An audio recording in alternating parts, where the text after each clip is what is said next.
जय श्रीमन्नारायण। हिंदू धर्म में एकादशी व्रत का काफ़ी महत्व बताया गया है।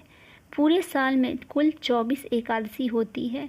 सभी एकादशी को अलग अलग नामों से जाना जाता है।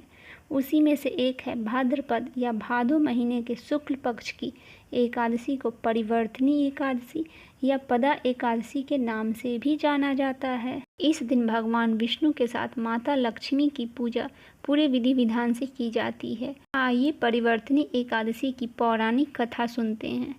युधिष्ठिर कहने लगे, हे भगवान, भाद्रपद शुक्ल पक्ष की एकादशी का क्या नाम है?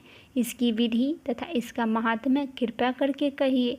तब भगवान श्री कृष्ण कहने लगे कि इस पुण्य, स्वर्ग और मोक्ष को देने वाली तथा सब पापों को नाश करने वाली उत्तम वामन एकादशी का महात्म्य मैं तुमसे कहता हूँ, तुम ध्यानपूर्वक सुनो। इस एकादशी के अलग अलग नामों से जाना जाता है।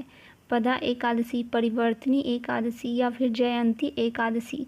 इसका यज्ञ करने से वाजपेयी यज्ञ का फल मिलता है। पापियों को नाश करने के लिए इससे बढ़कर कोई उपाय नहीं है। जो मनुष्य इस एकादशी के दिन मेरी वामन रूप की पूजा करते हैं, उससे तीनों लोग पूज्य होते हैं। अतः मोक्ष की इच्छा करने वाले मनुष्य को इस व्रत को अवश्य करनी चाहिए। जो कमल नयन भगवान का कमल से पूजन करते हैं, वे अवश्य भगवान के समीप जाते हैं। जिसने भाद्रपद शुक्ल पक्ष की एकादशी को व्रत और पूजन किया, उसने ब्रह्मा विष्णु सहित तीनों लोकों का पूजन किया। अतः हरिवासर अर्थात एकादशी का व्रत अवश्य करना चाहिए। इस दिन भगवान करवट लेते हैं, इसीलिए इसको परिवर्तनी एकादशी भी कहते हैं। भगवान के वचन सुनकर युधिष्ठिर बोले कि भगवान, मुझे अति संदेह हो रहा है कि आप किस प्रकार सोते और करवट लेते हैं तथा किस तरह राजा बलि को बांधा और वामन रूप रखकर क्या क्या लीलाएं की। चातुर्मास के व्रत की क्या विधि है तथा आपके शयन करने पर मनुष्य को क्या कर्तव्य है, सो आप मुझसे विस्तार से बतलाइए। श्री कृष्ण कहने लगे कि हे राजन, अब आप सब पापों को नष्ट करने वाली कथा का श्रवण करिए। त्रेता युग में बाली नामक एक दैत्य था। वह मेरा परम भक्त था। विविध प्रकार के वेद सूक्तों से मेरा पूजन किया करता था और नित्य ही ब्राह्मणों की पूजन तथा यज्ञ के आयोजन भी करता था। लेकिन इंद्र से द्वेष के कारण उसने इंद्रलोक तथा सभी देवताओं को जीत लिया। इसी कारण सभी देवता एकत्र होकर सोच विचार कर भगवान के पास गए।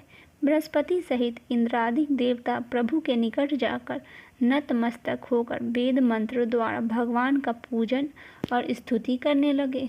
अतः मैंने वामन रूप धारण करके 5वां अवतार लिया और फिर अत्यंत तेजस्वी रूप से राजा बलि को जीत लिया। इतनी वार्ता सुनकर राजा युधिष्ठिर बोले कि हे जनार्दन, आपने वामन रूप धारण करके उस महाबली दैत्य को किस प्रकार जीता?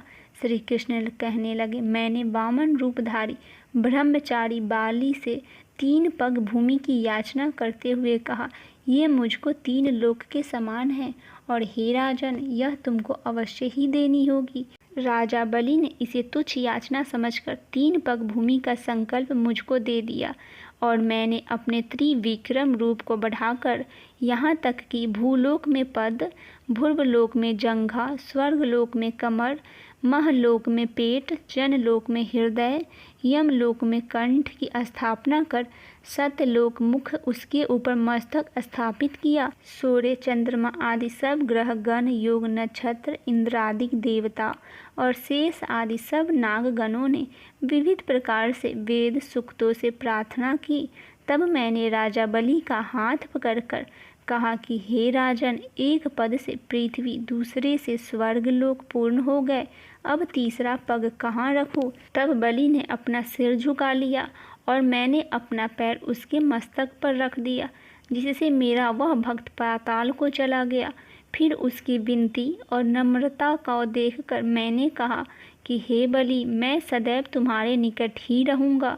विरोचन पुत्र बलि से कहने पर भाद्रपद शुक्ल एकादशी के दिन बलि के आश्रम पर मेरा मूर्ति स्थापित हुई। हे राजन, इस एकादशी को भगवान शयन करते हुए करवट लेते हैं, इसीलिए तीनों लोकों के स्वामी भगवान विष्णु का उस दिन पूजन करना चाहिए। इस दिन तांबा, चांदी, चावल और दही का दान करना उचित है। रात्रि को जागरण भी अवश्य करना चाहिए। जो विधि पूर्वक इस एकादशी का व्रत करते हैं वे सब पापों से मुक्त होकर स्वर्ग में जाकर चंद्रमा के समान प्रकाशित होते हैं और यश पाते हैं। जो पापनाशक इस कथा को पढ़ते हैं या फिर सुनते हैं उनके 1000 अश्वमेध यज्ञ का फल प्राप्त होता है। अतः जो भी व्यक्ति इस परिवर्तनी एकादशी का व्रत पूरे विधि पूर्वक करते हैं और पूरे नियम का पालन करते हैं उन पे श्री हरि भगवान विष्णु की कृपा दृष्टि सदैव बनी रहती है और उनके घर परिवार सहित उनके ऊपर भी भगवान विष्णु की कृपा सदैव बनी रहती है। बोलिए श्री हरि भगवान विष्णु की जय, माता लक्ष्मी की जय, श्री कृष्ण कन्हैया लाल की जय।